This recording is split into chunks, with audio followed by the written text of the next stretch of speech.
কাশীপুর উদ্যানবাটিতে শ্রী শ্রী ঠাকুর তখন অসুস্থ। সেই সময়ই ঘটে এই অলৌকিক ঘটনাটি। ঠাকুর তখন বিছানায়, পাশ ফিরে শুতে পর্যন্ত পারেন না। সেই অবস্থায় তিনি তার ভক্ত সন্তানদের বিপদ থেকে রক্ষা করলেন কিভাবে? কাশীপুরে ঘটেছিল এক অদ্ভুত দৃশ্য, যা দেখে শ্রীশ্রীমা নিজ চোখকেও বিশ্বাস করতে পারছিলেন না। তিনি কাশীপুরের সিঁড়ির পাশে নিচের ঘরে থাকতেন, আর ঠাকুর থাকতেন ওপরের ঘরে।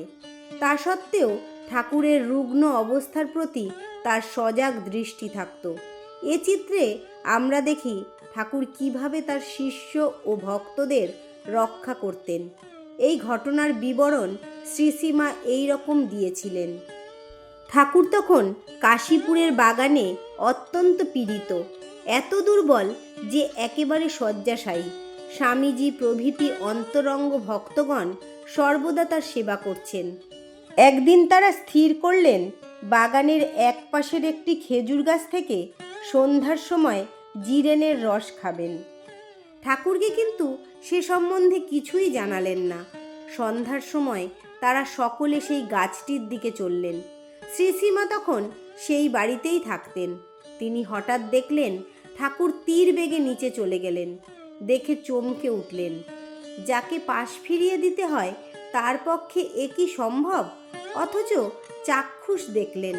তখন ঠাকুরের ঘরে গিয়ে দেখলেন ঠাকুর বিছানায় নেই, ঘর শূন্য। মা ভয় বিহ্বল হয়ে চারিদিক খুঁজেও তাকে দেখতে পেলেন না, এবং নিজের জায়গায় ফিরে গিয়ে উৎকট চিন্তায় অভিভূত হলেন। এ কি ঘটনা হলো? কিছুক্ষণ পর দেখলেন ঠাকুর আগের মতোই তীর বেগে ঘরে ফিরে এলেন। মা পরে তার কাছে গিয়ে ওই সম্বন্ধে তাকে জিজ্ঞাসা করায় ঠাকুর বললেন, তুমি দেখেছো নাকি? তারপর বললেন, ছেলেরা সব এখানে এসেছে, সকলেই ছেলে মানুষ। তারা আনন্দ করে এই বাগানের একপাশে একটা খেজুর গাছ আছে, তার রস খেতে যাচ্ছিল। আমি দেখলাম ওই গাছতলায় একটা কালসাপ রয়েছে। সে এত রাগী যে সকলকেই কামড়াতো। ছেলেরা তা জানতো না। তাই আমি অন্য পথে সেখানে গিয়ে সাপটাকে বাগান থেকে তাড়িয়ে দিয়ে এলাম। বলে এলাম, আর কখনো ঢুকিস নে। মা এ কথা শুনে অবাক হলেন।